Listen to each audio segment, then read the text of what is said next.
Hi friends, రుచకొనికి స్వాగతం. ఎలా ఉన్నారు? నేనైతే చాలా బాగున్నానండోయ్. ఎందుకో తెలుసా? ఇవాళ మీ అందరికీ జెల్ నెయిల్ పాలిష్ వేసుకోవడము, ఎలా యూస్ చేయడం కూడా మీకు ఈ వీడియోలో ఎక్స్ప్లెయిన్ చేయాలనుకుంటున్నాను. కొన్ని టూల్స్ ఉన్నాయి, కొన్ని టూల్స్ లేవు నా దగ్గర. నేను క్యూటికల్స్ అనేది క్లీన్ చేసుకుంటున్నాను. చేసేసుకున్నాక క్యూటికల్ కటర్ ఉంటుంది. సో నా దగ్గర కటర్ లేదు. ఇది నేను డీమార్ట్లో తీసుకున్న కిట్ అనమాట. సో దీంతో నేను చేసుకుంటాను. నాకు కాబట్టి సరిపోతుంది, క్లయింట్ దగ్గర అయితే సరిపోదు. క్యూటికల్ కటర్ కంపల్సరీ కావాలి. డస్ట్ అవుట్ చేసేసుకున్నాక నేను నా నెయిల్స్ని షేప్గా చేసుకుంటున్నాను. సో బాదం షేప్లో చేసుకుంటున్నాను నా నెయిల్స్ని.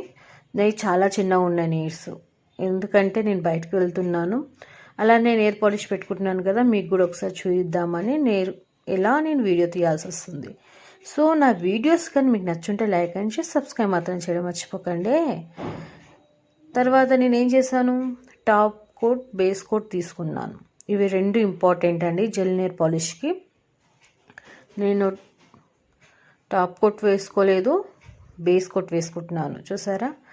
తర్వాత యూపీఎన్ ల్యాంప్లో పెట్టేసుకొని 60 minutes పెంచుకున్నాను. నేను జెల్ నెయిల్ పాలిష్ వేస్తున్నాను. నేను ఈ కలర్ ఎందుకు వేస్తున్నానంటే, అక్కడ చాలా కలర్స్ ఉన్నాయి, కానీ నాకు న్యూడ్ కలర్స్ అంటే ఇష్టం. చాలామంది అడుగుతారు న్యూడ్ కలర్స్ తక్కువ వేసుకుంటారు కదా అని అంటారు, కానీ కాదు.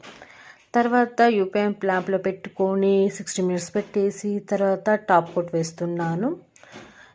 ఇది జెల్ పాలిషెస్ నార్మల్ ఫ్యాన్సీ స్టోర్లలో దొరకవు. ఇవి ప్రొఫెషనల్స్ వాడతారు కాబట్టి మీకు స్టోర్స్ వేరేగా ఉంటాయి. మీకు కావాలంటే కామెంట్ చేయండి. బాయ్. థ్యాంక్